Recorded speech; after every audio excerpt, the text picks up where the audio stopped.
이 시간 하나님 앞에 나온 여러분들 축복하고 환영합니다. 하나님께 마음을 모아서 기도하며 예배를 시작하겠습니다. 사랑이 많으신 하나님 감사합니다. 하나님 우리를 이 자리로 불러주셔서 감사합니다. 예배 드릴 수 있게 해주셔서 감사합니다. 하나님 연휴를 마치고 다시 주님의 품 안에 돌아와서 아버지의 말씀을 듣고자 합니다. 아버지 우리의 예배의 자리마다 주님 함께하여 주옵소서. 감사합니다. 살아계신 예수님 이름으로 기도드립니다. 아멘.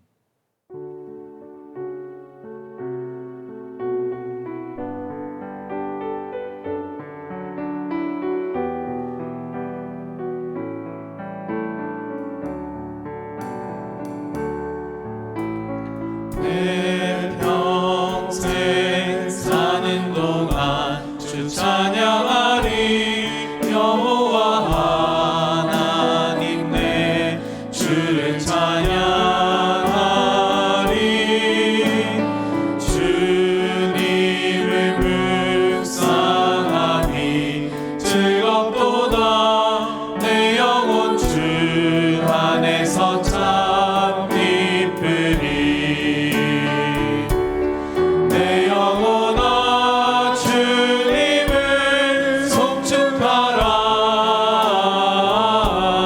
내 영혼아 주님을 찬양하라.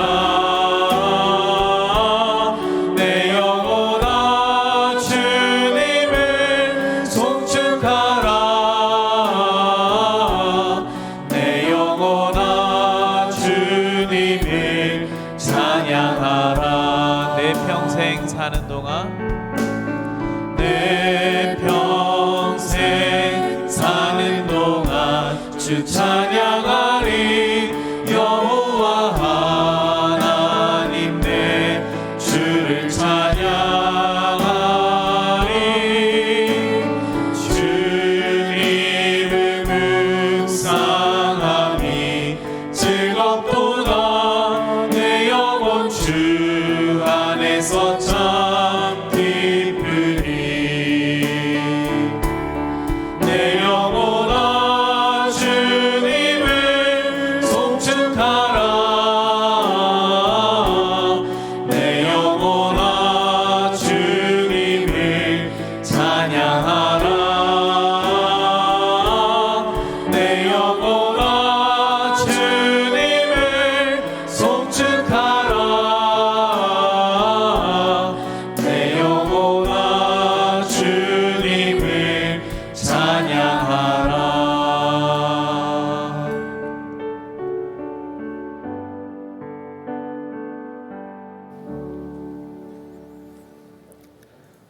찬양을 받으시기에 합당하신 하나님 아버지, 감사와 찬송과 영광을 하나님 아버지께 돌려드립니다. 거룩한 주일을 맞이할 수 있도록 건강과 생명을 지켜주신 하나님께 진심으로 감사를 드립니다. 저희들의 죄와 허물 때문에 하늘 보좌를 떠나서 십자가에서 죽으시고 피 흘려 주셔서 영원한 속죄를 허락하신 하나님께 감사의 예배를 드립니다. 오늘 이 시간 모든 영광을 성삼위 하나님께 드리오니 기쁘게 받아주시고 죄 많은 저희를 불쌍히 여기사 하나님께 감사하는 자세로 하나님 자녀답게 살아가게 하옵소서. 이제 저희들이 지은 모든 죄를 자복하고 회개하오니 용서하여 주시옵소서.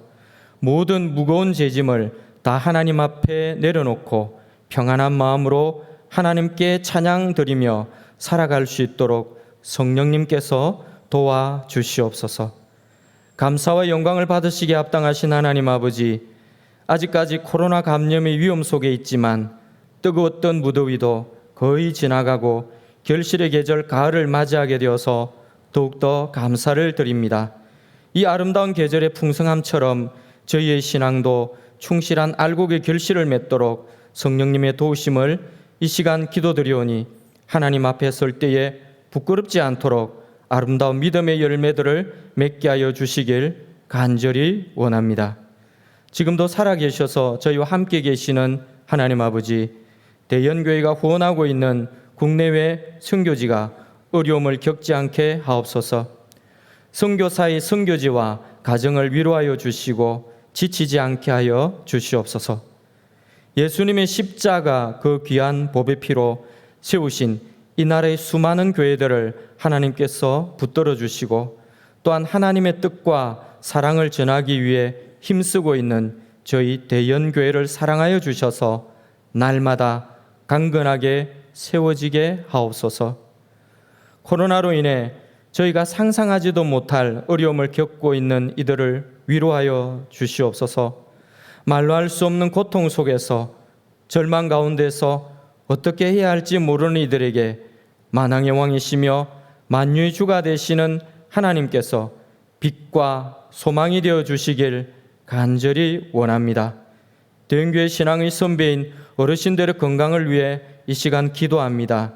지금까지 기도의 무릎으로 끊임없는 봉사로 정성 어린 물질로 교회를 위해 수고하신 어르신들의 건강을 더욱 지켜 주시옵소서. 그리하여 어르신들의 하루하루의 삶이 하나님의 넘치는 은혜로 인해 기쁨과 즐거움의 시간을 보낼 수 있게 하여 주시옵소서. 예기치 못한 사고와 병으로 투병 중에 있는 교우가 있다면 속히 회복시켜 주시고 간호하는 가족을 위로하여 주셔서 지치지 않게 하시고 물질의 어려움도 해결하여 주시옵소서. 오늘도 전해지는 하나님의 말씀을 통해 영육 간에 치유의 역사가 있게 하시고 또한 개인의 믿음이 회복되게 하시어 가정이 회복되고 자녀들이 형통하는 복으로 함께하여 주시옵소서. 이 모든 말씀 우리 주 예수 그리스도 이름으로 기도드리옵나이다. 아멘.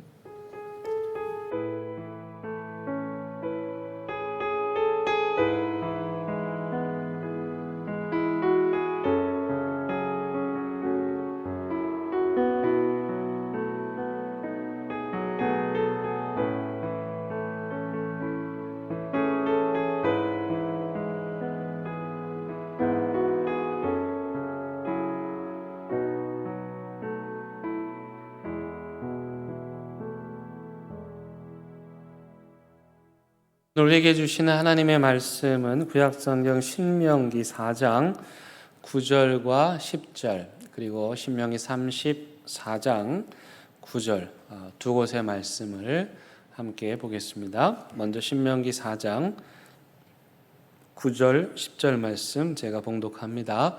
하나님 말씀 경청하시기 바랍니다. 오직 너는 스스로 삼가며 내 마음을 힘써 지키라. 그리하여 내가 눈으로 본 그 일을 잊어버리지 말라. 내가 생존하는 날 동안에 그 일들이 내 마음에서 떠나지 않도록 조심하라. 너는 그 일들을 내 아들들과 내 손자들에게 알게 하라. 내가 호렙산에서 내 하나님 여호와 앞에 섰던 날에 여호와께서 내게 이르시기를 나에게 백성을 모으라. 내가 그들에게 내 말을 들려주어 그들이 세상에 사는 날 동안 나를 경외함을 배우게 하며 그 자녀에게 가르치게 하리라 하시매. 두 번째 하나님 말씀 신명기 34장 9절입니다. 모세가 눈의 아들 여호수아에게 안수하였으므로 그에게 지혜의 영이 충만하니 이스라엘 자손이 여호와께서 모세에게 명령하신 대로 여호수아의 말을 순종하였더라. 아멘. 여러분 추석 명절 연휴 잘 보내셨죠?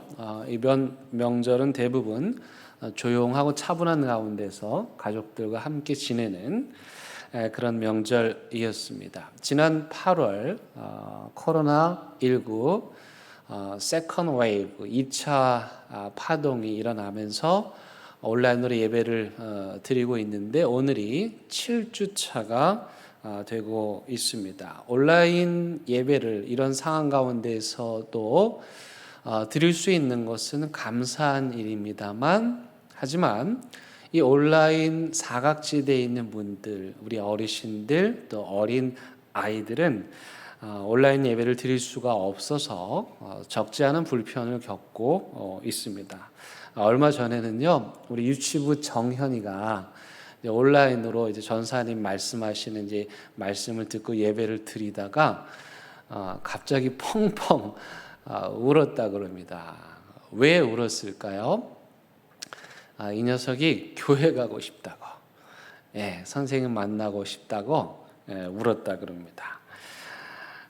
이런 아이들이 우리 교회의 희망이고 미래이고, 또 이런 아이들 때문에 어려움 중에도 우리가 힘을 낼 수가 있는 것이겠죠. 그런가 하면 유치부에는 우리 선생님들이 전도해서 교회에 나오는 어린 아이들도 있습니다. 감사하게도 그 부모님들이 그동안은 자신들은 교회에 나오지 않아요.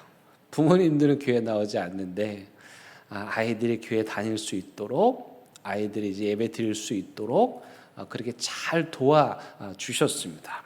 그런데 최근에 그 몇몇 교회들의 그 비상식적인 행동이 언론을 통해서 세상에 전해지면서 요즘에는 그런 그 부모님들이 이 아이들을 교회에 보내는 걸 좀 주저하고 계신다고 합니다. 상황이 이렇다 보니 예수 믿지 않는 부모님, 그 가정에서 자라는 아이들 당연히 온라인 예배를 드릴 수 없는 것이죠. 이렇게 하나님의 말씀을 듣고 예배를 드려야 할 아이들이 영적으로 방치되어 있는 오늘날의 현실을 생각하면 정말 안타깝고 마음이 아픕니다.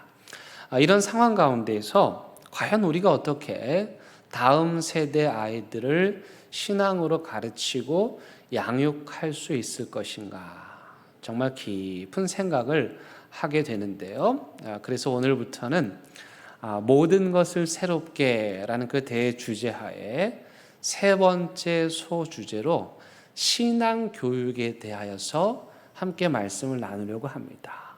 기성세대들이, 믿음을 가진 기성세대들이 다음 세대 자녀들에게, 특별히 이 코로나라고 하는 전 인류가 전혀 예측하지 못한 이런 상황 가운데서, 모든 것이 열악하고 어려운 상황 가운데서 어떻게 다음 세대에게 하나님의 말씀을 가르치고 그들을 신앙으로 양육해야 할 것인지 깊이 한번 생각해 보려고 합니다. 먼저 오늘 제가 책 한 권을 소개해 드리려고 합니다. 바로 이 책인데요. 제목이 Building Leaders라고 합니다. 우리말로 하면 다음 세대 지도자 세우기 정도가 될 수 있겠는데, 저에게 이 책은 너무도 소중한 책입니다. 왜냐하면 제가 미국 유학을 가서 청소년 교육하고 공부할 때 가장 첫 번째로 읽었던 책이 이 책입니다. 그래서 지금도 첫 정이 들어서 그런지 이 책을 읽었을 때 그때 상황들, 밤을 지새우며 또 학교 로비에서 카페에서 책을 읽던 그 기억이 저한테 생생한데요. 이 책의 내용을 한마디로 정리하면 이렇습니다. 진정한 리더는 사람을 남긴다. 진정한 리더는 사람을 남긴다. 여러분, 사람은 누구나 머문 자리에 흔적이 남잖아요. 어떤 사람의 머문 자리는 참 아름다워요. 또 반면에 어떤 사람이 머물다간 자리는 풀 한 포기조차 자랄 수 없을 정도로 그렇게 황폐하죠. 여러분들이 지금까지 살아오면서 여기저기 머무르셨잖아요. 다니셨던 예전의 직장, 그리고 또 살았던 동네, 출석했던 교회, 거기에 여러분들이 머물면서 반드시 흔적을 남겼을 겁니다. 그렇죠? 그 흔적이 어떤 흔적들이었을까 한번 생각해 보시기 바랍니다. 이 책은 지도자에 대한 진정한 평가는 그런 의미에서 그가 그 자리를 떠난 다음에 비로소 이루어진다고 합니다. 즉, 한 사람이 지도자를 평가할 때 그가 현직에서 한 일보다 그가 떠나고 머물렀던 자리에 무엇을 남겼느냐의 여부에 따라서, 그가 떠나간 자리가 어떠하냐에 따라서 그 사람이 좋은 지도자인지 아닌지가 판명된다는 것입니다. 그래서요, 이 책이 말하는 가장 훌륭한 지도자는 그가 떠난 뒤에 자신의 뒤를 이을, 이 공동체를 계속해서 존속할 또 다른 지도자를 남기는 사람, 떠난 자리에 사람이 남는 인생을 산 사람, 지도자, 그런 사람들이 가장 훌륭한 지도자라는 것입니다. 그가 많은 것들을 남겼겠지만 그 중에 사람 남기는 것, 어떤 사람이요? 그 공동체를 계속해서 건강하게 이끌어갈 그 다음 지도자를 남기는 사람, 그런 사람이 훌륭한 사람이라는 것입니다. 오늘 우리가 두 번째로 읽은 본문에 모세가 이제 은퇴를 하죠. 이스라엘 백성들을 애굽에서 구했죠. 40년 광야 생활 많은 일들을 했습니다. 그리고 이제 약속의 땅 맞은편 그 느보산에서 그 땅을 바라봅니다. 이스라엘 백성들에게 마지막으로 설교를 합니다. 그리고 그가 여호수아를 지도자로 세웁니다. 이 책의 그 논지에 따르자면 모세가 많은 일을 했습니다. 이스라엘 백성들을 구원했고 바로와 맞서서 싸웠고 물 없는 곳에서 물을 냈고 또 놋뱀을 만들어 사람들을 살렸고 이스라엘 백성들을 위해서 중보 기도를 했지요. 그런데 모세가 한 이 많은 일들 중에서 가장 훌륭한 일은 뭐냐? 그건 바로 이스라엘 공동체 다음 세대를 이끌어갈 지도자 여호수아를 세운 것. 이게 가장 훌륭한 일이라는 것입니다. 여러분, 교회가 해야 할 일들이 참 많이 있습니다. 선교하고 전도하고 구제하고 봉사해야 하죠. 그런데 교회가 해야 할 가장 중요한 사명은 뭐냐? 그건 하나님의 성품과 인격을 닮은 사람을 길러내는 거예요. 사람을 길러내는 거예요. 그리고 그 사람들을 세상으로 내보내는 거예요. 이게 교회가 해야 하는 가장 중요한 일이에요. 사람을 길러 그 사람을 세상에 내보내 하나님의 나라로 이 땅을 일구는 믿음의 역사를 일으키는 것. 그래서 이 시대의 진정한 원로이신 김영석 교수님께서 이런 말씀 하셨습니다. 사람을 키우는 교회, 사람을 길러서 세상에 내보내는 교회야말로 성공한 교회이다. 어떤 교회가 훌륭한 교회인가? 어떤 교회가 성공한 교회인가? 그 지표를 따질 때 건물이나 재산이나 사람의 숫자가 아니라 과연 몇 명의 사람을 인재를 길러서 세상에 내보냈느냐의 여부가 그 교회의 성공의 기준이라는 것입니다. 이 사람을 키우는 것의 중요성, 즉 교육의 중요성을 잘 알고 있었던 한 사람이 있습니다. 그건 바로 2000년 전 예루살렘에 있었던 베냐민 벤 자카이라는 랍비입니다.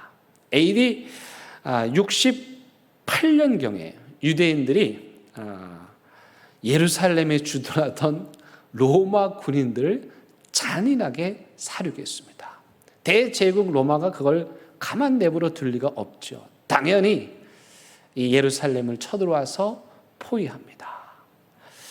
이 전쟁이 약 6년 동안 장기화되면서요, 성 안에 이스라엘 사람들은 내분으로 인해서 분열이 되고 또 이런저런 굶주림과 질병으로 인해서 혹독한 고통을 당하게 됩니다.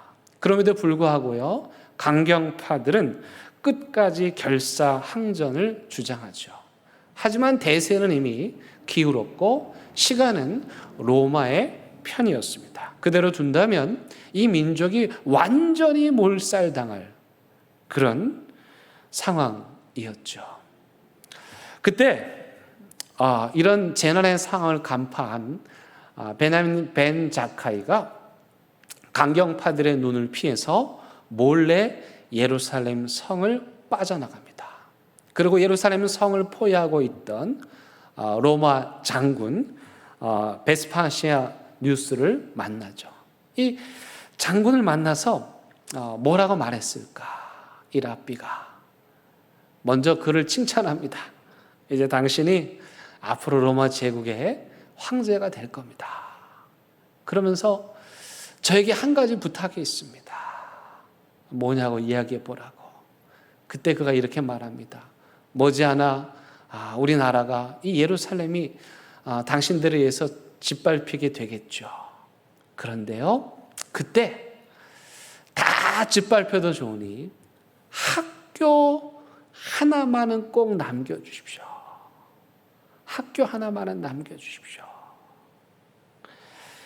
이 베스파시아누스 장군이 들어보니 뭐 그렇게 어려운 이야기도 아니고 또 뭐 자신의 황제가 되겠다고 이렇게 칭찬도 하기도 했으니까 대인답게 그 랍비의 청을 들어주게 됩니다. 이후 이 랍비의 예언대로 이 베스파시아누스가 황제가 되었고요.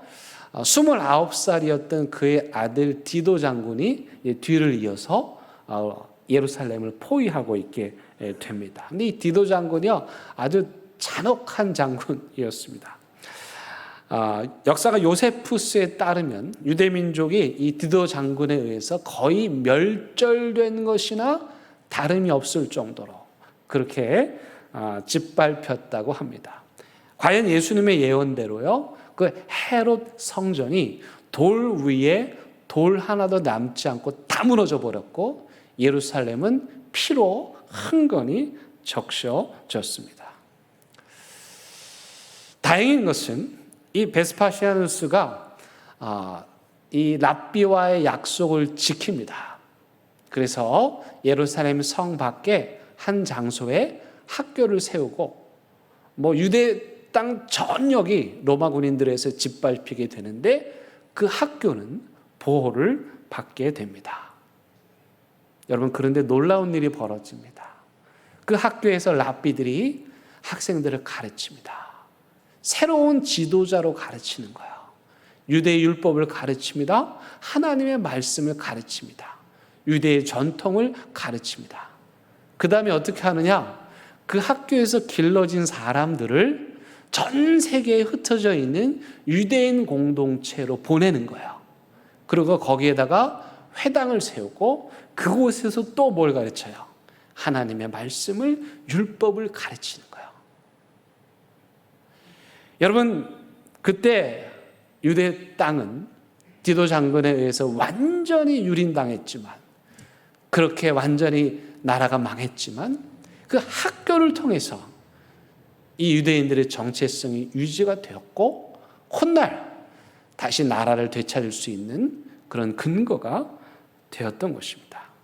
여러분, 그런데요, 이 베냐민 벤 자카이 같은 훌륭한 인물이 우리 민족에도 있습니다.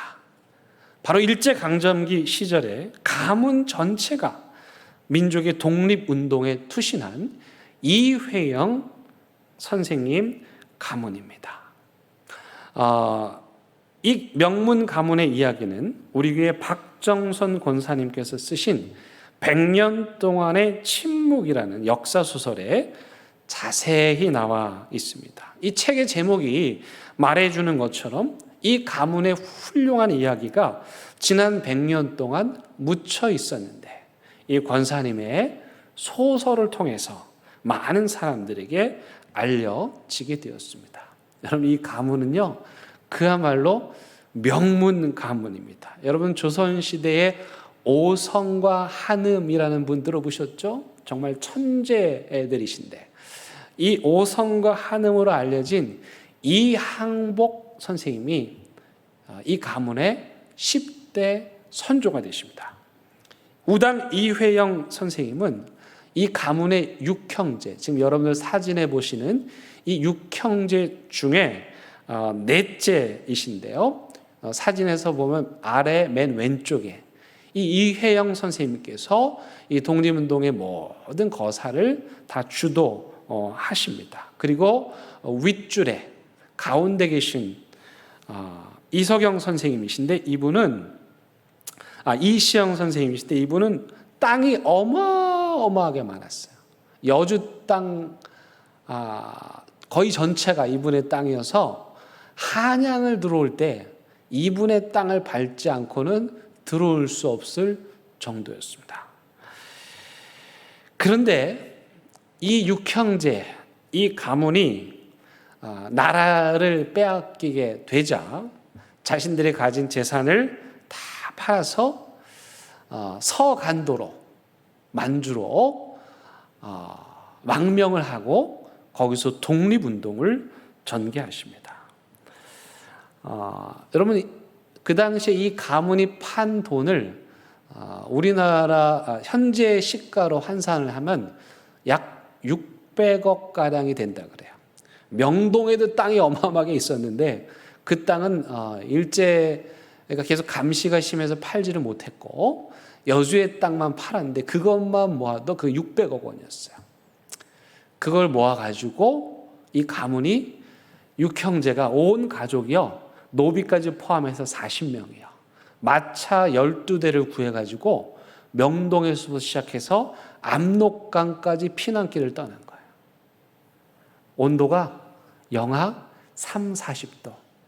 아까 첫째 형님이 58세였고요. 가장 나이 어린 아기가 이제 갓 돌된 아기도 있었어요. 그렇게 그 힘겨운 피난길, 그 망명길을 이 권사님이 소설 속에서 아주 생생하게 그려주고 계십니다. 여러분 우리가 보진 않았지만 혹시 안 보신 분들 꼭 보시기를 바랍니다만은 그때 상황이 눈에 그려지지 않습니까? 마차 12대에 아이들 울음소리에 그 추위를 이겨가며 일제의 눈을 피해서 압록강까지 또 거기에서 또 강을 건너는 이 모든 여정. 그럼에도 불구하고 이 가문이 구사일생으로 만주에 도착을 합니다. 그리고 그곳에서 가장 먼저 한 일이 뭡니까? 학교 세운 겁니다. 학교 이름이 뭐였냐? 경학사였습니다. 낮에는 일하고 밤에는 공부한다 하여서 경학사라고 학교 이름을 만들었습니다. 그리고 이 학교의 부설 기관으로 군사훈련을 위해서 신흥강습소라는 걸 세웠는데 이 신흥강습소가 훗날 뭐가 됩니까? 신흥무관학교가 되는 거예요. 이 신흥무관학교는 민족의 독립을 위해 독립군을 훈련하는 그런 학교였습니다. 이 학교에서는 군사훈련은 물론 제가 이렇게 그때 커리큘럼을 봤더니 놀라워요.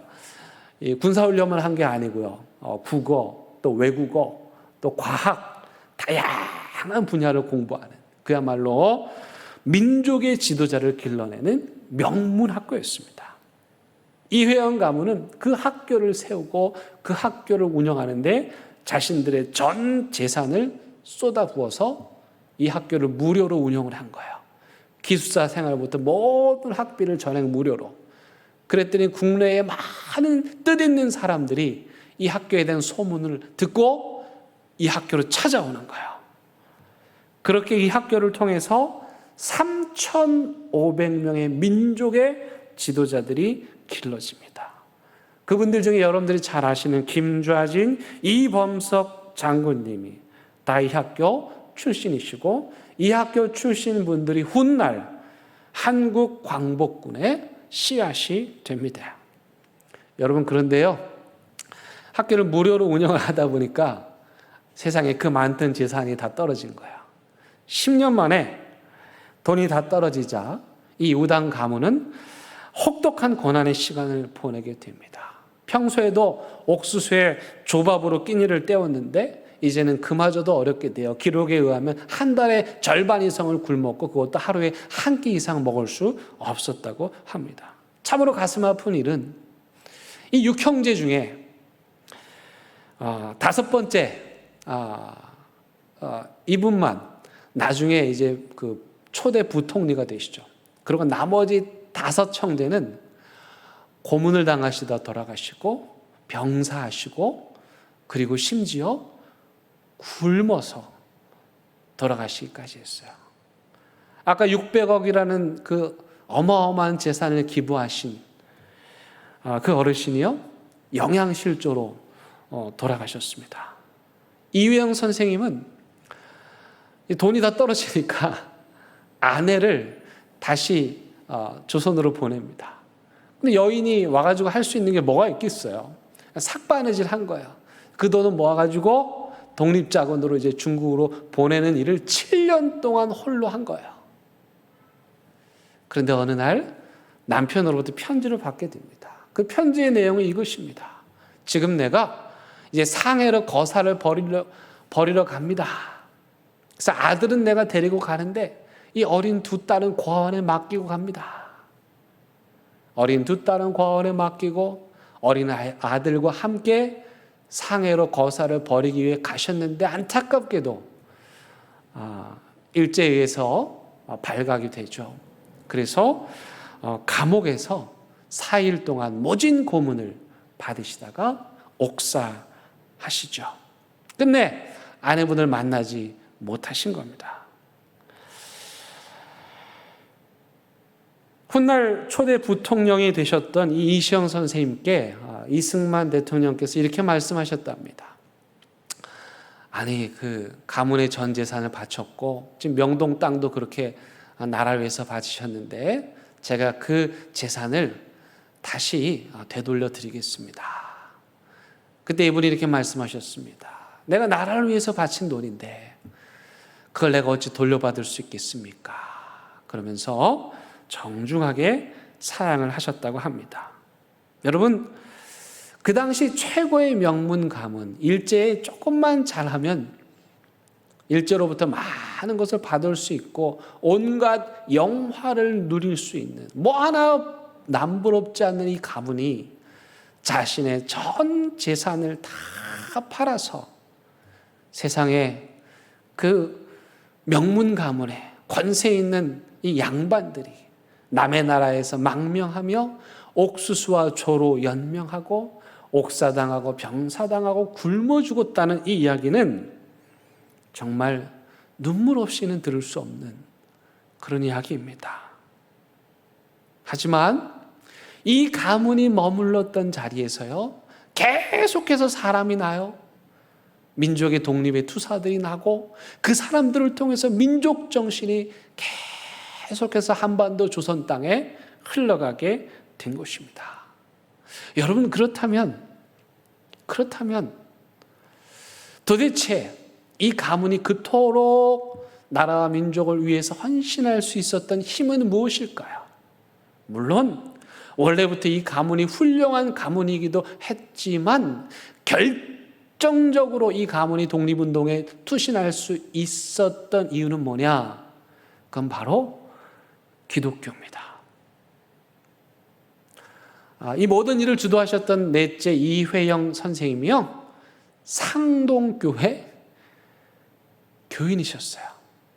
상동교회는 오늘날 서울 남대문 시장에 있는데요, 뭐 그 일대가 다 이 가문의 땅이었으니까 그곳에 생활하시다가 이 상동교회 스크랜튼 선교사님을 통해서 예수님을 만나게 됩니다. 그리고 예수님을 믿게 돼요. 기독교의 정신을 배우게 된 것입니다.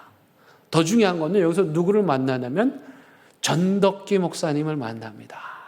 이회영 선생님과 전덕기 목사님과의 만남. 이 전덕기 목사님은요, 그 시장통에서 수술 팔던 개구장이었어요. 하루는 돌멩이로 이 상동교회 유리창을 깨뜨렸어요. 그때 이 스크랜튼 선교사님의 사모님이 나와서 그걸 보고 품어줍니다. 그 일을 계기로 해서 전덕기 목사님이 예수님을 믿게 되고 훗날 목사 안수를 받고 상동교회 목사님이 되십니다. 한 사람은 그 시대의 가장 낮은 천민, 또 한 사람은 그 시대의 가장 신분이 높은 부자. 이 두 사람이 상동교회를 통해서 만나고 복음을 듣고, 그래서 그 복음의 정신에 입각해서 독립운동을 펼친 겁니다. 국내에서는 전덕기 목사님이, 해외에서는 이회영 가문을 중심으로 해서 똘똘 뭉쳐서 독립운동을 했습니다. 여러분, 그 당시 상동교회는 어떤 곳이냐면 국내에 독립운동을 하시는 수많은 걸출한 인물들이 모이는 곳이었어요. 이 상동교회를 중심으로 해서 굵직굵직한 독립운동이 전개되었습니다. 오늘 첫 번째로 읽어드린 신명기 4장 9절 10절의 말씀은 이스라엘 박물관, 미국 워싱턴에 가면 그 이스라엘 박물관이 있습니다. 그 유대인 학살을 기념하기 위해서, 아픔을 기념하기 위해서 세운 박물관입니다. 지난번에 제가 한 방문했는데, 여러분 들어가는 것부터 되게 그 보안 검색이 까다롭고 들어가서도 그 움직임이 자유롭지 않아요. 꽤 엄격한 박물관인데요. 그 박물관 맨 마지막에 지금 여러분들 사진에서 보시는 저렇게 불빛이 있는 거예요. 1년 365일 꺼지지 않도록 만든 그런 불입니다. 그리고 그 뒤에 그 비석에 어떤 글귀가 새겨져 있어요. 성경의 글귀입니다. 제가 가서 자세히 보았어요. 그랬더니 바로 오늘 우리가 읽었던 신명기 4장 9절의 말씀이었습니다. 무슨 말입니까? 다음 세대 자녀들에게 하나님 경외하는 거, 하나님 믿는 거 가르쳐라. 그리고 또 우리가 지난 2차 세계대전을 통해서 겪었던 이 뼈아픈 고통과 아픔을 다음 세대 자녀들에게 가르치라는 거예요. 왜요? 다시 그런 일이 일어나지 않도록 하기 위함이죠. 여러분, 오늘 모세는 바로 그러한 심정으로 그냥 아이들 잘 가르치세요, 신앙교육 잘 하세요, 그런 마음으로 이 말씀을 쓰는 게 아닙니다. 정말 피를 토하는 심정으로, 신신당부하는 마음으로 다음 세대 사람들에게 하나님의 말씀을, 신앙을 가르쳐야 한다는 걸 외치고 있는 것입니다.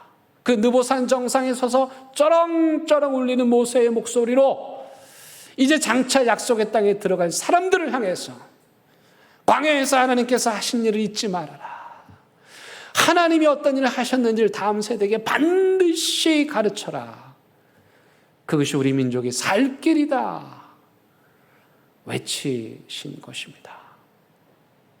그렇게 모세는 여호수아를 남겼고, 여호수아는 또 계속해서 믿음의 대를 이어간 하나님의 사람들을 남겨 대를 이어 믿음의 역사가 오늘에까지 이르게 된 것입니다. 사랑하는 대인께 성도 여러분, 우리 대연교회 앞선 세대들의 머문 자리는 어떠합니까? 우리가 지금 자리하고 있는, 우리가 머물고 있는 이 자리, 우리가 언젠가 떠나게 될 텐데 우리가 머물다 떠난 이 자리에는 과연 무엇이 남겠습니까?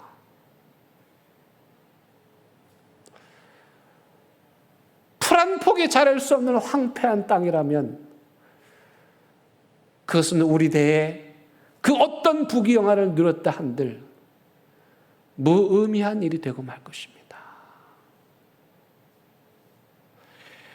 바라기는 저와 여러분들이 머물던 이 자리, 우리가 머문 이 자리에, 언젠가 떠나야 할 이 자리에 계속해서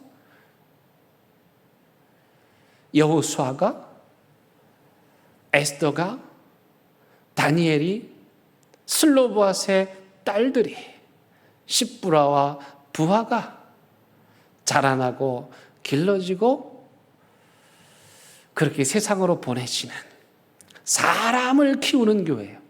사람을 귀하게 여기는 교회, 사람을 길러내는 교회가 되기를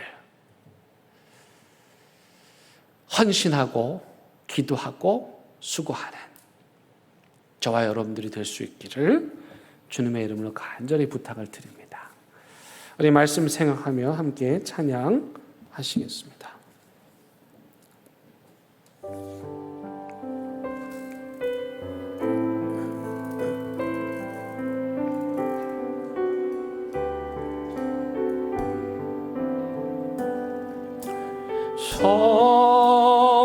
성자의 귀한 몸 날 위하여 버리신 이 사랑 고마우라.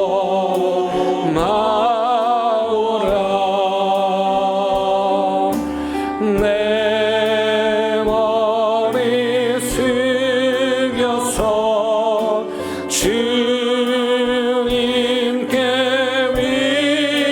위로할 나무어 주님께 바치리까.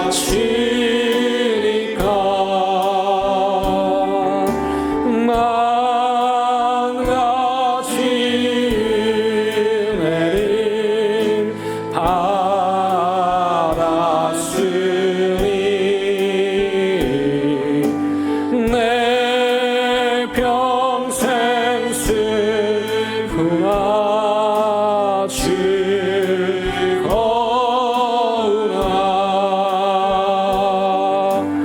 이 마음을 온전히 주님께 바쳐서 주님만 위하여 늘 살겠네.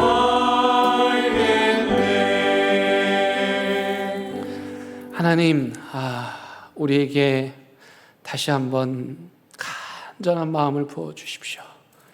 모세처럼 느보산에서 다음 세대 아이들을 바라보면서 그 아이들이 걸어갈 믿음의 길을 생각하면서 눈물로 이 말씀을 전하는 교회가 되게 하시고, 우리가 서 있었던 자리, 머문 자리마다 생명이 낳고 또 생명이 낳는 하나님의 사람들이 길러지는 교회가 되게 하여 주옵소서. 그 일에 헌신이 따릅니다. 그 일에 희생이 따릅니다. 굶어야 할 때도 있습니다. 고난을 겪어야 할 때도 있습니다. 그럼에도 불구하고 생명 걸고 예루살렘 성 밖으로 나갔던 납비처럼 부귀영화다 버리고 혹한에 이국 땅에서 나라의 독립을 꿈꾸었던 한 가문처럼 오늘 이 땅을 이어갈 하나님의 사람들 길러내는 교회, 우리의 머문 자리에 수많은 새싹들이 새순들이 돋아나는 교회, 그런 복된 교회 다 되게 하여 주옵소서. 예수님의 이름으로 기도드립니다. 아멘.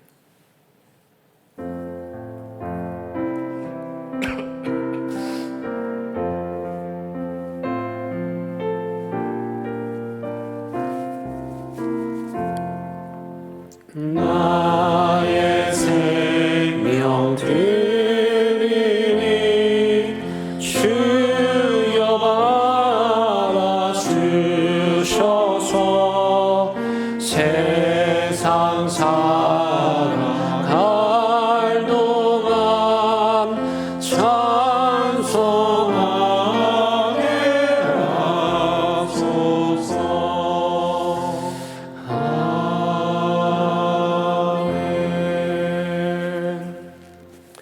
하나님, 이 시간 어려움 중에도 하나님 앞에 귀한 예물 올려드립니다. 하나님께서 다 아실 줄로 믿사오니 이들의 믿음의 고백대로 다 받으시고 갚아주시고 채워주시고 넉넉하게 하여 주시옵소서. 긴 명절 마치고 이제 삶의 현장으로 다시 돌아갑니다. 하나님, 우리가 살아가는 삶의 현장에서 믿음을 지키게 하시고 우리가 머무는 모든 자리가 아름답게 하시고 우리의 기도가 헌신이 수고와 사랑이 예배 드리고 싶다고 교회 가고 싶다고 울 어떤 그 정연이의 울음을 기억하며 그 울음이 기쁨이 되고 그 울음이 웃음이 되는 그날까지 헌신하고 수고하기를 다짐하고 결심하는 저희들 다 되게 하여 주옵소서. 예수님의 이름으로 기도드립니다. 아멘. 예, 우리 교회 소식 함께 나누시겠습니다. 지금 이제 우리 정부 지침에 따라서 단계별로 예배를 드리고 있는데요. 현재는 온라인 비대면 예배를 계속해서 주일, 수요일 새벽 예배 드리고 있습니다. 현재 추이대로 한다면 10월 셋째 주부터는 예배를 드릴 수 있지 않을까 추측을 합니다만은 여러분 계속해서 안내를 들으시고 교회에서 보내주신 문자를 보시고 그 지침에 맞게 따라주시면 되겠습니다. 우리 수요 성경 공부 가을 학기 이번에 온라인으로 개강을 하게 됩니다. 코로나 시대에 이번에는 교회 2000년 역사를 들여다보려고 합니다. 여러분, 지금 우리가 겪고 있는 일들은 처음 있는 일들이 아니고 지난 2000년 역사에 있었던 일들이죠. 그래서 우리가 역사를 들여다보려고 하는데요. 교회의 역사를 모르면 교회가 철이 없어집니다. 그래서 이번 매번 중요하지만 이번 수요 성경 공부는 2000년 역사를 사도행전과 더불어서 되짚어보는, 그러면서 오늘 우리의 모습을 생각하고 살펴보려고 합니다. 여러분 꼭 참여해 주시기를 바라고 교회 중직자분들은 이번 기회를 놓치지 마시기 바랍니다. 교회 역사를 모르고서 교회 지도자를 할 수가 없습니다. 2000년 역사를 그 발자취를 우리가 훑어보고 그리고 우리의 갈 길을 찾아보려고 합니다. 기도하시고 많이 참여해 주시기를 바랍니다. 이제 우리 결단의 찬양 함께 드리겠습니다.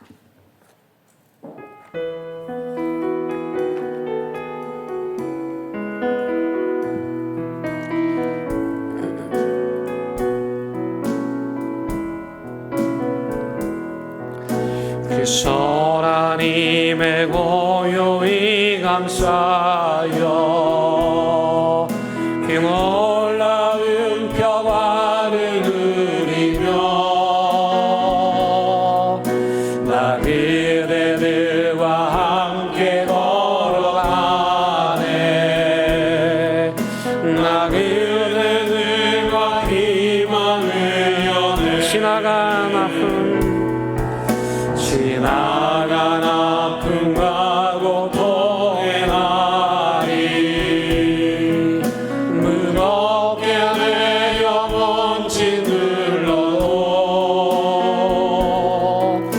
오 주여 우리 외면치 마시고 약속된 구원을 이루소서. 하나님이 우리 감싸시니 믿음으로 일어나리 기대하네. 주 언제나 우리와 함께 계셔 하루 또 하루가 늘 새로워. 우리 주님 예수 그리스도의 은혜와 하나님의 크신 사랑과 성령님의 인도하심이 어떤 어려운 상황 가운데서도 다음 세대 하나님의 사람들을 길러내는 이 거룩한 일 감당하기를 다짐하고 또 다짐하는 사랑하는 대학교의 모든 성도들 위해 이들의 가정과 또 일터와 학교와 사업장 위에 재난의 현장과 이 나라 이민족 위에 이제부터 영원토록 함께 하시기를 간절히 축원하옵나이다. 아멘.